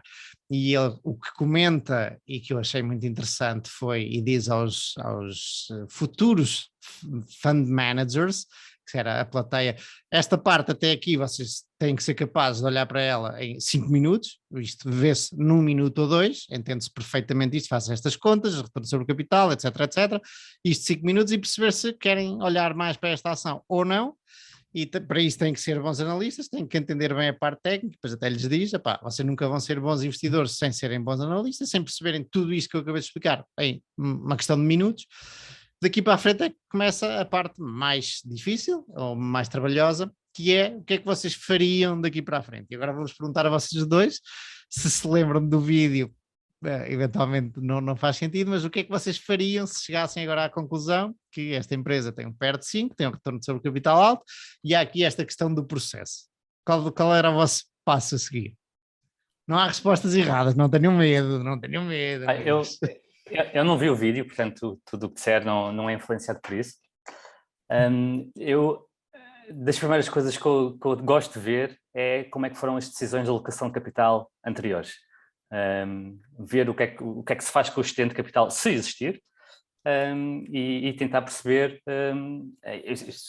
segundo o que disseste, eles geram, na tua óptica, 30% de retorno sobre o capital, portanto não há de faltar capital, a não ser que o negócio esteja a crescer enormemente, não há de faltar capital para ser distribuível ou reinvestido, pronto, e seria isso, e também nesta passagem também daria para perceber se realmente há espaço para reinvestir tudo esses 30% ou se há grande parte que está assim fora. Okay. Muito bom. Diogo? Sei lá o que é que eu fazia a seguir. Eu ia tentar saber tudo e mais alguma coisa sobre a empresa e continuar a investigar. Ok. Bom, são as duas respostas perfeitamente válidas e estão dentro da resposta que ele dá, que é... Era possível só uma parte, era possível que se eu gostasse mesmo dos números e tivesse a gostar, que eu, por exemplo, comprasse uma posição pequena. Ok. Que é para me forçar também a ir estudar mais. A ir mais, Há aqui uma nota, nos anos anteriores, que não sei o quão relevante é, o retorno sobre capital não eram tão bons assim, eles foram crescendo especialmente em anos recentes, que era uma coisa que a mim me deixaria de pé atrás, porque ele fala do retorno de capital alto, mas vê-se que a história não eram assim tão altos os retornos sobre o capital, portanto ele parece que escolhe também, faz cherry picking da informação que quer... Antes assim do que o contrário. De ter vindo a descer. Exato, exatamente. Mas tu preferias algo que fosse mais estável? Sim. E o que ele disse é, bom, até porque ele encaminhou a conversa com a plateia para este tema do processo e da família, que tinha 100%, e para haver ali uma dúvida na família, portanto o que ele ia fazer a seguir e que foi ver foi descarregar os documentos do caso, do julgamento, portanto ele queria basicamente ter a certeza, porque ele já tinha percebido que havia ali um grande potencial. Ele queria saber o que é que a família que tinha 100% dos direitos de voto ia fazer, ou se havia ali risco e se estava a investir, poderia estar a investir em managers maus e de quem ele poderia desconfiar. Portanto, o que fez foi descarregar os documentos do caso, do julgamento, lê-los todos, ele disse isto é o que vocês deviam fazer e compara investir a ser um jornalista de investigação e comenta também que se não tivermos uma momento curiosa não vamos ser bons investidores e aí sim descobre que a razão do processo é eles terem falhado a guidance e os investidores terem ficado chateados e a partir daí a família deixou de falar com os acionistas e com os analistas. Portanto, ele achou, Lilu, isto parece-me perfeitamente razoável, não me parece assim grande problema, grande espingarda, mas ainda assim pensa, bom, mas eu gostava de ter a certeza, porque isto parece uma oportunidade de uma vida, portanto, o que é que eu vou fazer? E volta a dizer aos analistas, à malta que está na aula à frente dele, a maior parte das pessoas não faria muito mais que isto, mas se vocês que estão aqui devem querer ser tipo os 5 5% melhores do mundo, portanto, o que vocês têm que fazer é pegar no avião e ir lá ter com eles e conhecer a família. Portanto, ele vai, pega no avião, lá vai ter... Diogo, estás em mute? Já tínhamos falado sobre este caso. Eu ia dizer que isso é muito giro, mas lá está. isso convém que tenhas bastante capital, não? Claro, Senão, exatamente. senão Obviamente. o custo da viagem, não é? A plateia Não para quem ele compensa estava a todo. falar, lá está, são pessoas que estão em Nova Iorque, vão para os melhores fundos do mundo e essa parte não se põe, para nós, obviamente que se põe. Uma viagem intercontinental, sim, é um bocadinho difícil, mas eu, por exemplo, fui há umas semanas aqui a Barcelona. Exatamente, exatamente. Agora se imagina, se tiver que ir aos Estados Unidos, né? Perder 3 a 4 dias lá e falar com eles e voltar, se calhar gasta uns milhares de euros. Claro, e espera aí que daqui para a frente ainda vais ter mais objeções, que isto não está obviamente disponível para toda a gente, para o comum dos mortais, mas pronto, ele vai e vai conhecer, isto porque houve um dos participantes, um dos alunos que dizia, não, eu vou ligar para os vizinhos para saber, e o Lilu disse, pá, mas os vizinhos provavelmente vão-te mandar dar uma volta. E o aluno até pensou, epá, se calhar estou aqui a dizer algo mais neirado, e o Lilu puxa por ele, e o Lilu diz, não, é exatamente isso, eu peguei no avião, fui lá até com ele, fui conhecer os vizinhos, fui à igreja com eles, fui conhecer a família toda, entretanto ele tinha um amigo em comum que lhe facilitou conhecer a família, entretanto tornou-se grande amigo do filho dos fundadores, entretanto foi para a borda da empresa, portanto obviamente isto não está ao alcance de qualquer um, mas ele dá este exemplo de ir atrás disso porque ele viu que a oportunidade era tão boa, podia ser tão boa que ele achou que se justificava. Depois foi às lojas... Estás-nos a dizer que não é comum para investidores de retalho como nós ser convidados para ir para o board porque gostamos muito de uma empresa? Realmente nunca me aconteceu, mas pensava que era só eu. Estou sempre a ser convidado, só que não tenho mais que fazer. Exatamente. Não, mas pronto, de coisas que podemos fazer, ele foi às lojas da Timberland saber porque é que as margens tinham estado a subir e daí a rentabilidade sobre capital também a aumentar, e era porque estava na moda, estava a começar a ficar na moda pelo uso dos adolescentes de comprarem estas ações e pronto, e entretanto comprou, ele diz, a shitload of actions, of stock, na verdade, comprou muitas, ele nem diz quanto, que porcentagem do fundo, diz que comprou uma porrada delas antes até de, ele, depois há ali pergunta-lhe, então mas tu estavas na borda e conhecias a família e se não há aqui insider trading, e ele diz, não, eu comprei todas antes de ir conhecer a família, portanto há aqui assim um bocadinho de névoa. Então ele diz que conhecer a família fazia parte do processo de análise da empresa, mas as ações comprou todas mas antes de... Mas o insight também, quer dizer, ele pode ter de conhecer a família e não ter a informação exato, claro. Ele diz que comprou a 28 as ações, foi quando estava mesmo lá em baixo e depois chegou a ser da board mais à frente e tal. Eu acho que era... Antes da board, provavelmente. A questão era que era antes de conhecer ou não a família. Yeah. Mas conheceres a família e teres uma opinião sobre o carácter da mesma não é por si só esta informação. Não é inside information. Claro. Agora, se a família te diz quanto é que vão fazer este ano, ou o que é que está no orçamento, aí sim. Agora, o carácter de pessoas não se qualifica como... Até porque é algo bastante pessoal, é o que ele acha. Fica no ar esta dúvida. Depois, ele pergunta, o que é que vocês acham que aconteceu à ação? E o que aconteceu à ação que foi nos 2 anos seguintes, até o ano 2000, subiu 7 vezes. E só parte disto foi explicado por expansão do múltiplo. O múltiplo, ele disse que nunca chegou a estar acima de 15, portanto 5 para 15, só aqui temos um triplo, mas a maior parte foi porque a empresa cresceu a 30% ao ano, portanto houve expansão do múltiplo aliada 5 para 15 e ela dobrou os lucros, e aí já tens 6 vezes. Ela tem que dobrar os lucros e subir de 5 para 15 para ser uma 6 bagger. Portanto, lá está, foi o que ele disse, foi expansão do múltiplo e price per earnings per share a subir também.